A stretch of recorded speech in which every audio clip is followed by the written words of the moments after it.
Hello, everyone. Once again, welcome to Ask the Dogman Show. We come to you live again, both on Facebook and YouTube. Isn't that great? So let's get into this. This is AKA Dogman himself. Anyway, I'm big on that name for some reason. One day I'll tell you the story. I think we did that on show 1. We actually told everybody the story on Dogman. If we get another question, we'll cover it. So anyway, this is Angel Soriano, AKA Dogman. Alongside James, our producer. Say hello. Hello. Anyway, so we're here bringing you yet another show where we're going to get into some behavior stuff in a minute. But if you're new to the show, just full of information. We try to cover behavioral questions. We try to cover regular questions, so you don't have to have a tough behavioral question. Just have a question about your dog. Dietary question, if you also have that, we'll try to help you with that as well. Look, I'm not a dietitian or an animal diet expert, but I have been in the business long enough to know what's right and wrong. And if we struggle, James has got a great deal of information on diet. So even those are good questions. So just pop them. So the next question is, so how do you engage us here? Pretty simple, right? If you're, unless you just crawled from under a rock, then you probably know exactly how to comment on Facebook, how to comment on YouTube, since we're on both channels. And it's real simple. You just write your question in the comment section or your comments in the comment section. Imagine that. And we'll see him here. James is driving the feed. He's going to see it come up. And when he's going to say, voila, I got a question from John. Or if you want to say I'm anonymous, but you're on Facebook, you're not going to be anonymous. Some of the emails will say, please use this, or this is anonymous. And you're going, well, you still have an email attached to it. But anyway, do that. He sees it, he reads it, and I try to address it. And if I can't, I'll tell you. Okay, I'm pretty honest about that. If it's something he can address, then he'll go along with it. So for now, give us a comment back, give us a thumbs up, say something that means you're listening, you're hearing us, because sometimes we don't even know if we're getting out there. We're kind of in a soundproof type room studio, so we don't run the audio on our side here, because then you would be hearing double audio, right? So because of it, it's hard for us to tell. So anyway, let us know if we're coming through. Audio and video both is important. Did I get through all the obligatory crap? I believe so. Okay. So if that's the case, we probably should get going. So we're going to today again. By the way, we always get lots of emails and we're backed up on them. So out of fairness, so you don't think that I'm going with the FIFO system, first in, first out. I read through them. If some of them repeat themselves, instead of picking on Johnny's email and say Johnny says, we try to kind of bulk them up and say, okay, we had a number of emails about this or a number of emails about that. And that way we come up with a lot of answers, or we come up with one answer for a lot of people, right? And try to get this done. But we're still backed up with quite a few, and so we appreciate the emails. Although we would appreciate it a lot more if you just give it to us live. We will interrupt for that, by the way. So in the middle of all this, if we get a live comment, we'll stop what we're talking about and we'll go to the live comment first, because we respect your time and we appreciate you being here. So anyway, what do you think? Should we do it? Yep. You got the first one? I do. I have Cool. an easy one for you. Okay. This one's coming from YouTube, from Running Deer. Cool. They want to know, what is the dog called between a lab and a poodle? I'm assuming they're asking. Lab. Oh, what the breed is called? Yeah. I think it's Labradoodle, isn't it? Mm-hmm. A lab and a poodle? Mm-hmm. Yeah, I think that's what they call. I believe that's what's called a Labradoodle. They have a lot of poodle mixes right now. Yeah. We got a Labradoodle. They do something very similar with Golden, and they call it a Golden Doodle. So yeah, I hope that helps. But yeah. Bernese doodles or Bernedoodles. Bernedoodle. Yeah. Actually, my niece in Northern California, I hope she's watching. She had trouble.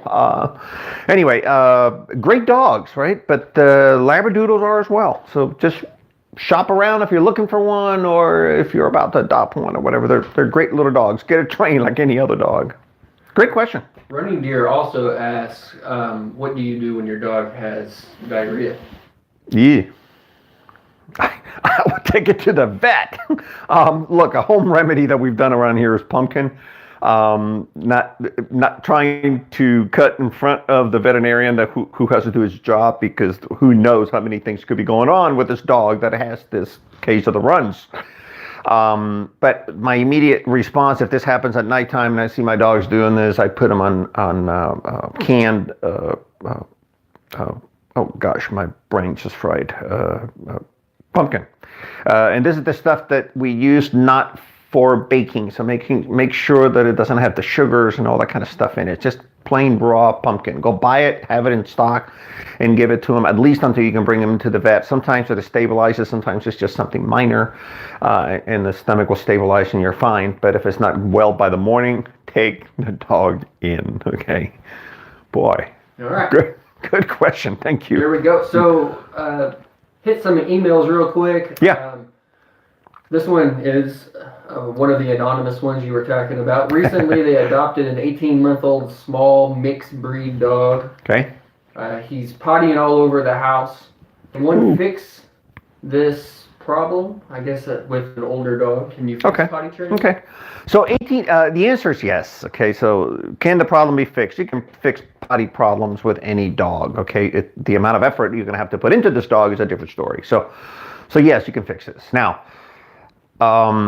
funny, because there's a correlation here to, we just took on a 24, 26-month-old. Last week's show, I had a small Havanese in my hands, and she came, I think she's 26, 27 months old maybe, but she came with potty training issues. So we started the potty training process, and then we adopted her, actually. Great little dog, but it's got that issue. But anyway, back to yours. The answer is yes. And you have to, convince yourself that this is a puppy, although at 18 months it's not, but treat it as a puppy and follow a potty training procedure. You have to teach 3 lessons in potty training. One is you got to teach the dog that they need to go outside. Now, most people will say, hey, my dog pees and poops outside, so obviously he knows how to go. He might or she might, that's true. However, there's 2 other lessons that need to take place, and the combination of all 3 work, okay? The second one is that the dog needs to know not to go in your house, and that's where you're probably saying, well, it's going all over the house. Obviously, he doesn't know how to do that. And the third, which is most important in our book, is that the dog has to have a solid alert, a dog alert, meaning they ring a bell, they bark at the door, they do some sort of signal that us humans can understand. Okay, the problem with dog signals, and back to mine right now, the new one that we have, is that she's alerting, but she's quietly alerting, which is not a good alert.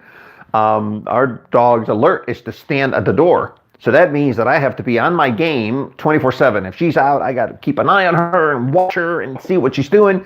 And when she stands by the door, it's like it's time to go out. She reliably stands by the door. She has not had a single accident, but that's simply because we've done this. So she's reliable on this alert. I am now trying to change the alert to be audible. I need to hear it. Okay, I won't say that I'm hard of hearing, but I do have a problem not hearing anything, right? So anyway, so the same thing to you. So those 3 things have to be taught. We have a link on our website that takes you to a potty training procedure. And did you put it on there, I guess? I'll post it right now. Perfect. So James is going to post it right now, so you guys can download it and look at it. It's an actual document. It's not a video. I'm not sure if we have a video on potty training right now. We've done so many of them. Go into our YouTube channel and go search for it. It's easy enough to search with YouTube, but and see if we have it in there. I'm not sure if we have, but the document walks you through it. But you got to treat the dog as a puppy. It cannot be unsupervised. If he is with you, that's great. If he's not with you, then he's put away.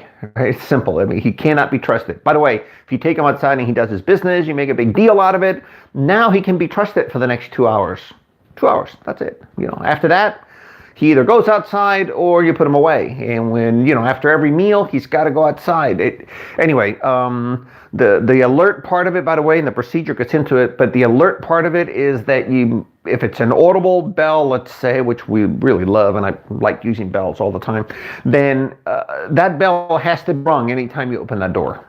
So the simple part about this is at the beginning, if the dog doesn't do it, you ring it for them. You can attach treats to it to make sure the dog actually touches it. The minute they ring it, the door opens, right? And it's a door system that works off the bell, basically. So anyway, do it. You'll get on top of it. It doesn't matter how old they are. Now, back to the original statement or question/statement that I made to your question, and that is, can a dog this age be trained? And I answer, yes, they can, but it depends on the amount of effort you can put into it. If you're talking a 10-week-old puppy to 14-week-old puppy, they're going to get it pretty quickly because they know nothing else. When you're talking about a dog that is 18 months to, in my case, 26, 27-month-old puppy, think about it. They've been doing this in the house for a long time. They've had a bad behavior of doing business in the house for some time. So it's easy for them to fall in that trap. So you're going to have to be on your game a lot longer. So it's going to take you longer to get this fixed, but it is fixable. So don't give up. Anyway, thanks for the question. All right, we got a Facebook question here from Carly. Carly, hello, Carly. Why do some dogs love chewing on wood?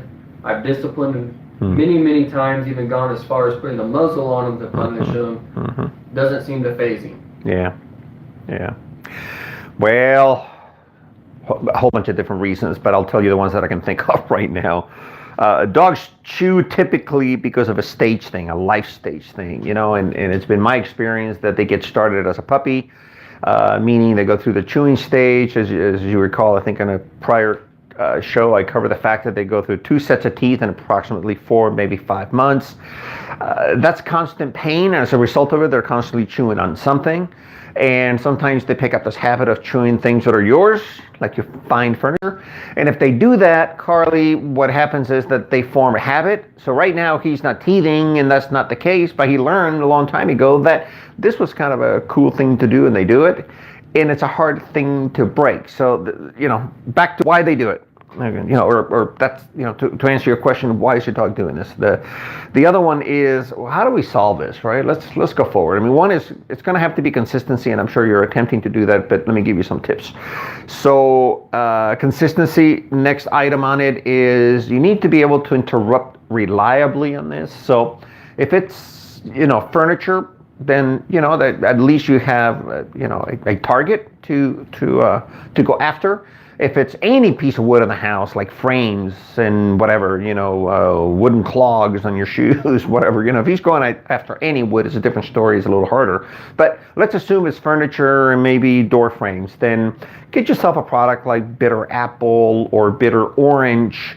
There's a home concoction here that I'm going to talk to you about in a minute. But get that product, spray it on those items, spray it every day, possibly 2 to 3 times a day, and then be on your best game paying attention to this dog. You got to babysit him, similar to potty training. You got to be on your game. So let's say you spray that corner of the desk that he's wanting to chew, and you let him be. Let him chew it. Just wait it out. Eventually, he's going to like it. He's going to touch it. He's going to have some sort of interruption, and you have to be on your game to say, okay, if he interrupted, he walks away because this thing tastes pretty bad. Both bitter apple and bitter orange, they're not exactly the best thing for the taste buds. But let's assume that they do walk away. Then you need to wait 3 to 4 seconds and then reward the fact that they walked away. There's got to be a reward somewhere in there long enough from the crime scene or away from the crime scene so he doesn't get the wrong message. You were trying to tell me something, James. Yeah, she says he's chewing on her deck specifically. Desk. Okay. No, deck.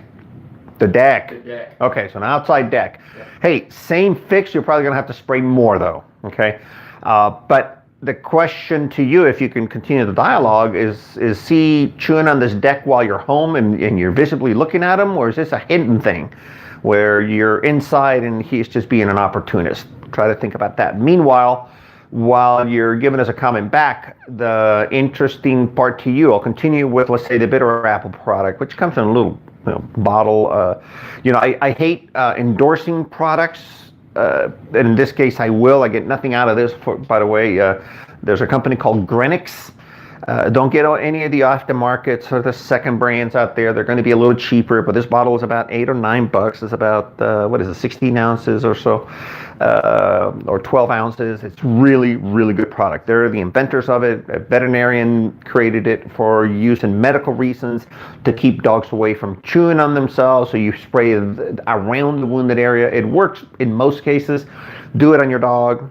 Spray this deck as well as you can. Spray it several times a day, and then be on your best game to reward the dog. Do you have an answer? It's when she's away from home. She puts them outside when she's not home. Okay. So this is what you do. Make believe you're not home. You know, close your blinds and make believe you're not home. Do this on the weekend. Put them outside, and just, you know, your time to watch. It may not happen in the first hour, so get yourself a good book. Open up the blinds just enough so you can see your dog, and you know, wait it out and see when he does it. The reason you need to wait it out is because not that he's going to get an interruption, is that look, what you're going to see is a dog licking or touching it or sniffing it, and he's going to walk away the minute he gets that nasty taste. When he walks away, you got to wait every bit of 3 to 4 seconds, sometimes 5 seconds. When he walks away, you need to quickly open up that door and reward the dog. If you cannot touch him because he's far away, then verbally, good boy. He's going to get interrupted over the fact that you're home now all of a sudden and run back to you. But that's reward enough, right? That's reward enough. If he sees you home, you know, forget good boy. It's just the fact that you came home as a result of him walking away. He's got to get that, not the licking or the other part. Now, a homebrew product that's going to be a little cheaper. Well, actually, probably not, because, you know, this stuff can run into bucks sometimes. Get yourself a cheap bottle of vinegar. That's the cheap part. Get yourself some cayenne pepper. Not so cheap. You know, the seed type. Okay, and it's 1 cup. What is it, James? 1 cup of vinegar to half a cup of that's it. Yeah, 1 cup of vinegar to half a cup of the cayenne pepper. Mix it up. Let it brew for a day or two, put it in the refrigerator, brewing it up, and stir it up every now and then. When it's done, perfect concoction to use. Also, most dogs do not like it. So why I say that is so you can have other ideas. And if it's outside, it's great. If it's inside, you're going to stain some things. This stuff gets red and pretty stainy. Outside, you know, your deck has already got a few chew holes in it. This may help you. It'll cover up the chew marks. So anyway, I hope that helps. You got anything else? Yeah. And one thing that I'll say, as far as, you know, using the muzzle to discipline. Oh, yeah, good point. It's, you know, the thing about using a muzzle, all we're really doing for the dog is creating the frustration. They're not able to get that satisfaction that they're wanting. Right. And so it's really making them want to go back and chew more. Right. So, you know, one thing that you can do for your reward is give them a hard toy that they can chew on. Start trying to you know, replace the wood with something that's more acceptable to chew on. So take the muzzle out of it. Yeah. Yep. Interrupt the behavior, and always reward the dog for making the right decision. Yep. That's a really good point. And, you know, just to say a little bit more on the frustration part that he was talking about, so you can get the gist of this. We use muzzle work on dogs that are having a soft bite. You know, we do personal protection dogs, police dogs. If we get the complaint that this fully trained dog has been given soft bites, which is not a hard grip hold type bite, then we'll do a couple of frustration type sessions where we actually use a muzzle and we put it on, and this dog frustrates because he cannot really get that satisfaction of a bite with us.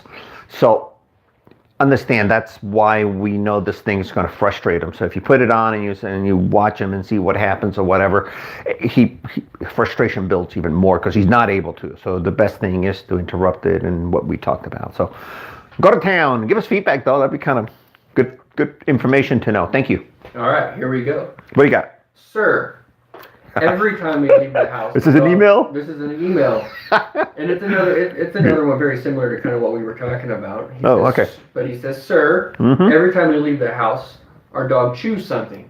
He's chewed drapes, shoes, underwear, door frames, you name it. It only happens when we're gone for a little bit longer than an hour. Okay. Shorter than that, he's okay. Okay.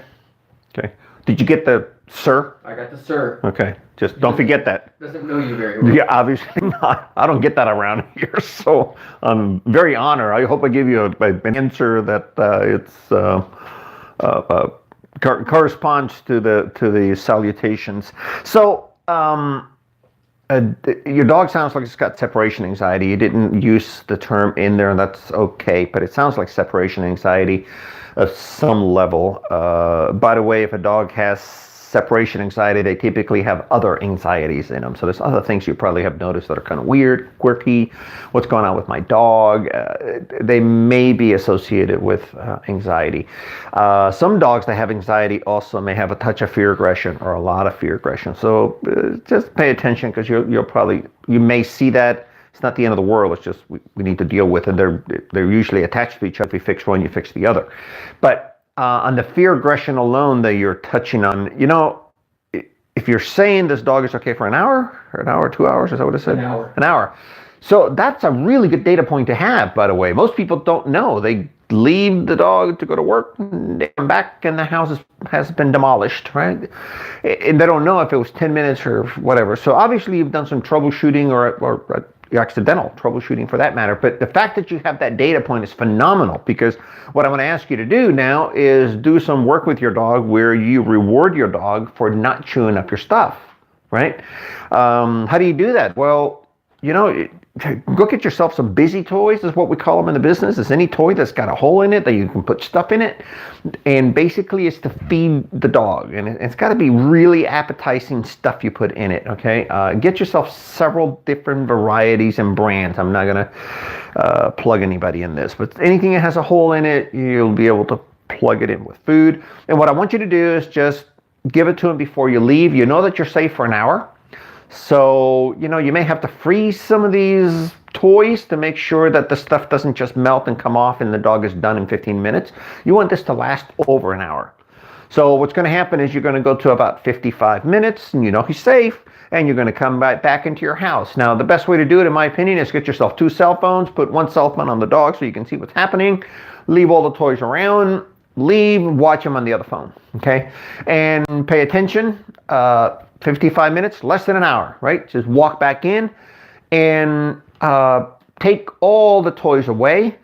Ignore the dog for the first 5 minutes. Do not make a big deal out of saying hello. Do not make a big deal out of saying goodbyes, okay? Just leave. Or in this case, you're coming back, pick up all the toys, put them away, restuff them, do your thing. It's going to take you 5-6 minutes to restuff them with all the paste and things that you've been working with.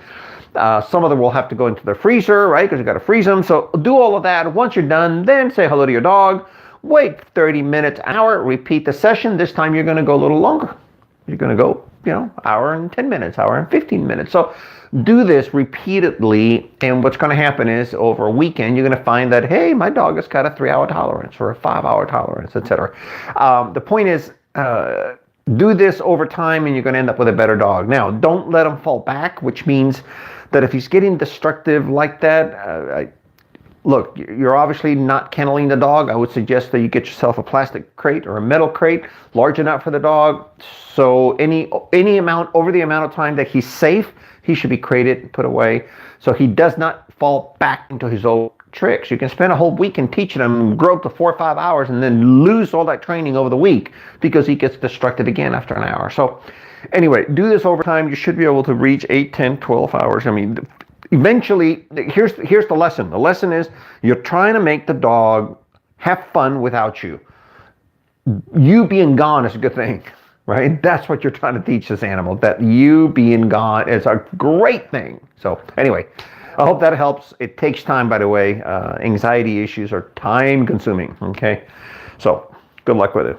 So good stuff. What do you got? Time's flying by. We got 5 minutes. Hey, this has been good. Okay, so let me do some of the closings. Oh, I do have one question for the audience, if they can help us out, whoever's out there still. Let us know. Put a comment in there and let us know if you received a Facebook alert today. You know how they send those, what do they call them? It's not an alert, it's a notification. Thank you.